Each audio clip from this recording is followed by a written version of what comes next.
So here we are, the final episode of The Legacy, and yes, we're looking at Assassin's Creed 3 on the Wii U. For my other videos about the Wii U, click the links below. So, without further ado, it's Assassin's Creed 3 on The Legacy.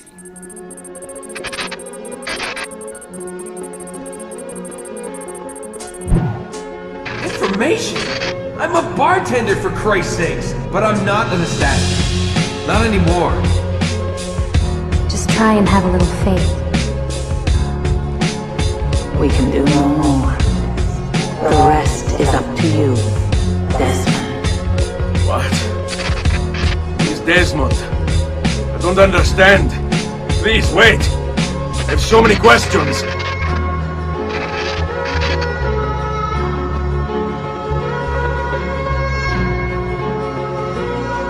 Assassin's Creed 3 may be primarily set in Boston, but opens up on Englishman Hathan Kenway scaling an opera building filled with the most unattentive people in the history. He's climbing the fucking balconies! How can you not see this? Oh, God. Metal Gear Solid's guards called. They want their blindness back. As for Desmond, this guy's apparently his dad and the world's about to end or something. The pacing of 3 is incredibly slow. It takes upwards of 4 to 5 hours to finally play as Connor. You know, the character that Ubisoft has been promoting all this time. Yet it turns out he doesn't even appear until Hathan bangs Pocahontas.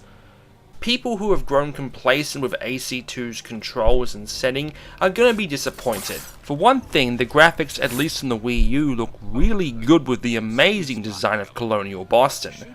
Of course, by now, anything that wasn't set in the Renaissance would be a breath of fresh air. Considering Ubisoft has obviously learned their lesson from Nintendo's last console launch, I expect nothing but greatness coming down the Wii U pipeline in the future. And that's my completely unbiased opinion.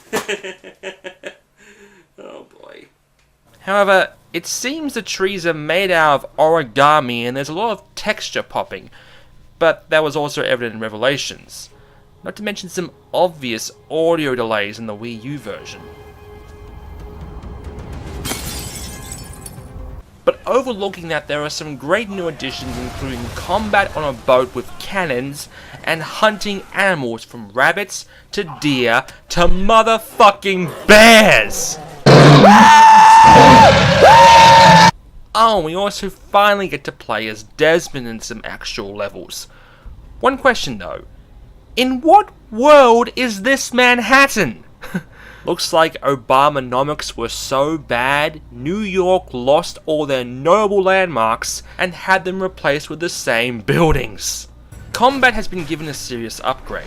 Combo kills are now easier to manage, and counter slow motion is a great plus. However, playing the series exclusively on the 360 has me sometime reaching for the wrong button. I also found the leaps of faith from viewpoints not to be as seamless as before. But whatever you do, don't even try and use firearms. The time it takes to load these muskets, you may as well get a new one. Which explains why we don't have any major FPS games set in the 1700s.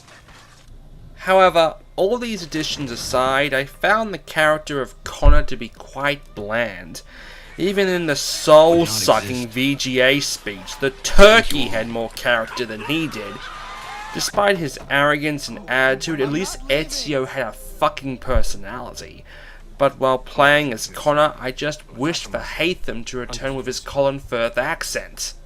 But now, let's talk about the Wii U features. I say it like that because Assassin's Creed 3 is the perfect example on how to port a multi-platform game to the Wii U properly. With the Wii, there was always this underlying pressure to include pointer and waggle functionality to everything. But with the gamepad, it's basically a PS360 controller with a screen built in, so really, no gameplay has to be sacrificed due to a limited button layout. Ubisoft shows this off with the gamepad either featuring cutscenes or a bigger version of the map HUD. The only touchscreen features in the game is the ability to select your weapon. I would have rathered being able to select your destination on the map, but this is fine nonetheless. To third-party developers, you need to put gimmicky shit in your game that would rather belong on a crossplay or a smart glass. Just put the inventory and or map on the screen and everything will be fine. Or hell, just use it for off-screen gaming. I wouldn't mind playing GTA 5 on the toilets.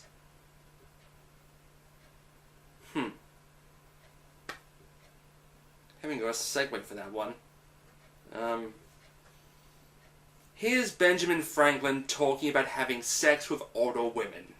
First and most obvious, they're wiser. And so this makes for far more stimulating conversation. Makes other things more stimulating as well, but more on that in a moment. All right. Your argument for experience makes some sense. Second, when beauty fades, women must improve their utility, lest they be discarded and forgotten. Rare is an old woman who is not also kind, compassionate, and good. That's something of a generalization. But also true. Now, on to the third. Older women cannot conceive, which means one less thing over which to fret. In fact, you also decrease the chance of acquiring something like the French pox. Wow. Whoa. Sorry about that. Yikes. It's been 5 years since Altair first graced our screens, but you'd be forgiven to thinking it was longer. In just this short time, we've seen 8 games and ventures into books, short films, and even a full-length feature set for next year. In all honesty, it's hard not to look at this franchise and not worry about getting bled dry. I say at Ubisoft, we don't need a new Assassin's Creed game every single year.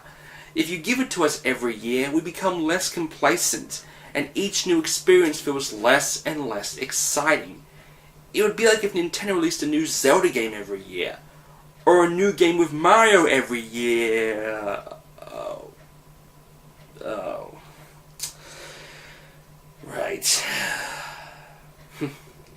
But still, only time will tell where the Animus will take us next. Wait, oh, time! Oh, God, I can't believe I just said that.